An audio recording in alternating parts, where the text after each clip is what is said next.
Hi friends, नेत्रयार शिक्षक भर्ती में एक बार फिर से आपका स्वागत है। और 22,000 सीटों को जोड़ने पर सुनवाई की डेट अब आने ही वाली है। उधर खंड शिक्षा अधिकारी, जो कि आप जानते हैं,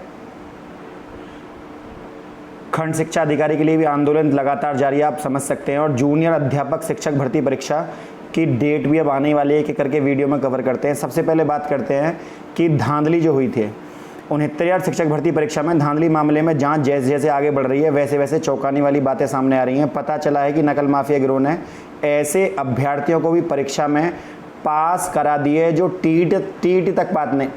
अब आपको पता है कि जो बच्चा टेट पास होता है वही सुपर टेट में बैठता है। सुपर टेट मतलब जो परीक्षा होती है सुपर टेट की, उसमें बैठता है। अब जिन अभ्यर्थियों की टेट की परीक्षा पास नहीं थी उनको भी सुपर टेट पास करा दिया। तो कितना बड़ा घपला भर्ती में हुआ है।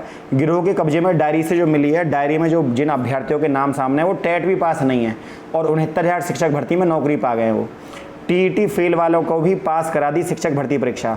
जो टीईटी में फेल है उनकी भी परीक्षा पास करा दी गई है। इसके अलावा बलरामपुर से दोबारा लगातार डॉक्यूमेंट वापस हो रहे हैं। आप समझ सकते हो कितना बड़ा दुख होता है अगर किसी अभ्यर्थी के काउंसलिंग में डॉक्यूमेंट जमा हो जाएं और उनके डॉक्यूमेंट लगातार वापस करे जाएं। एक एक करके जिले लगातार डॉक्यूमेंट अभ्यर्थियों के वापस कर रहे हैं, जो कि बहुत ही बड़ी दुख की बात है।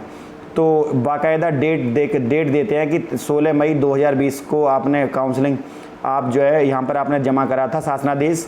तो शासनादेश हमारे पास मिला है, तो 13/5/2020 में शासनादेश के द्वारा आप इस डेट में आकर अपना डॉक्यूमेंट आप वापस ले जाएं।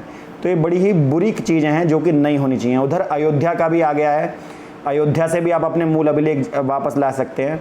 लिखा हुआ है कि 29/5/2020 को प्रदत्त निर्देशों का अनुपालन उत्तर प्रदेश शिक्षा द्वारा संचालित परिषदीय माध्यमिक शिक्षा परिषद द्वारा आदेश अनुपालन सचिव उत्तर प्रदेश प्रयागराज में 3 जून को जो आपकी काउंसलिंग हुई थी उसके तहत आप अपने डॉक्यूमेंट 18 अगस्त 2020 को 10:30 बजे आकर ले जाएं। तो यहाँ पर डेट दी गई है कि 18 अगस्त को आप अपने डॉक्यूमेंट। तो ये बड़ी ही बुरी चीज़ें हैं जो कि डॉक्यूमेंट वापस नहीं होने चाहिए, क्योंकि जो अभ्यर्थी नियुक्ति चयन सूची में हैं उनके डॉक्यूमेंट वापस करे जा रहे हैं। तो ये जो उत्तर प्रदेश पीएनपी के सचिव हैं उनको इन लोगों को काउंटर करना चाहिए कि आप ऐसा काम क्यों कर रहे हैं, ऐसा काम ना करें। तो लगातार डॉक्यूमेंट वापस करने की चीज़ें सामने आ रही हैं। तो सबसे इम्पोर्टेंट चीज़ है, अब आपको बता दें कि जो 13 अगस्त है, 13 अगस्त को मतलब ये आपका सुनवाई होने वाली है 22,000 सीटों पर। सरकार इन EWS पर और 22,000 सीटों पर। तो यहाँ पर सरकार क्या कर रही है, सरकार इनमें लंबी तारीख मांग रही है। सरकार चाहती है कि पहले ऑर्डर आ जाए, ऑर्डर आने के बाद फिर इनसे निपटा जाए। तो कहीं ना कहीं ये भी बात चीज़ है कि जो नियोक्ता हैं, जो पिटिशनर हैं, जिन्होंने फाइल किया है केस को, वो भी भली भांति जानते हैं कि सरकार काउंसलिंग प्रक्रिया शुरू कर देगी। तो अगर किसी के साथ कोई ऊंच नीच हो जाए तो उसका जिम्मेदार कौन होगा। उदाहरण के लिए मैं आपको बताऊं कि यदि 22,000 सीटें जुड़नी हैं तो वो सेकंड काउंसलिंग में जुड़ेंगी। तो सरकार एक लेटर जारी कर ये जारी कर सकती है कि हमें 22,000 सीटों को जुड़ने में हमें कोई प्रॉब्लम नहीं है, कृपया करके हमें काउंसलिंग के लिए आगे। ऐसे ही सरकार MRC पर विज्ञप्ति जारी कर सकती है। तो इससे ये बात होगी कि सरकार की वचनबद्धता, PNP की वचनबद्धता कि हम इन चीज़ों को बाद में निपटा लेंगे, लेकिन फिलहाल हमें कार्रवाई करने दिया जाए।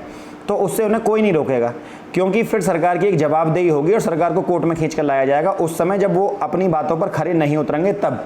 लेकिन इस समय केवल एक प्रेस नोट जारी करके सरकार भर्ती को कर सकती है।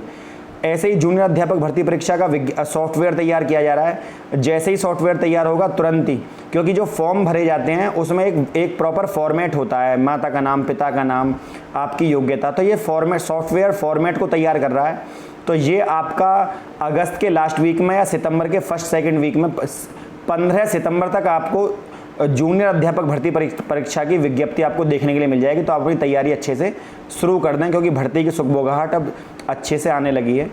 जो भी अभ्यर्थी 69,000 शिक्षक भर्ती से जुड़े हुए हैं वो ये समझ लें कि नियुक्ति भले ही लेट मिले पर नियुक्ति मिल जाएगी। दूसरा, जो लो मेरिट वाले छात्र हैं काउंसलिंग में, जो सेकंड काउंसलिंग का इंतजार कर रहे हैं, इन अभ्यर्थियों के लिए सबसे अच्छी बात यह है कि 22,000 सीटों पर उसी कोर्ट में उसी व्यक्ति द्वारा, भोला प्रसाद द्वारा दोबारा केस किया गया है।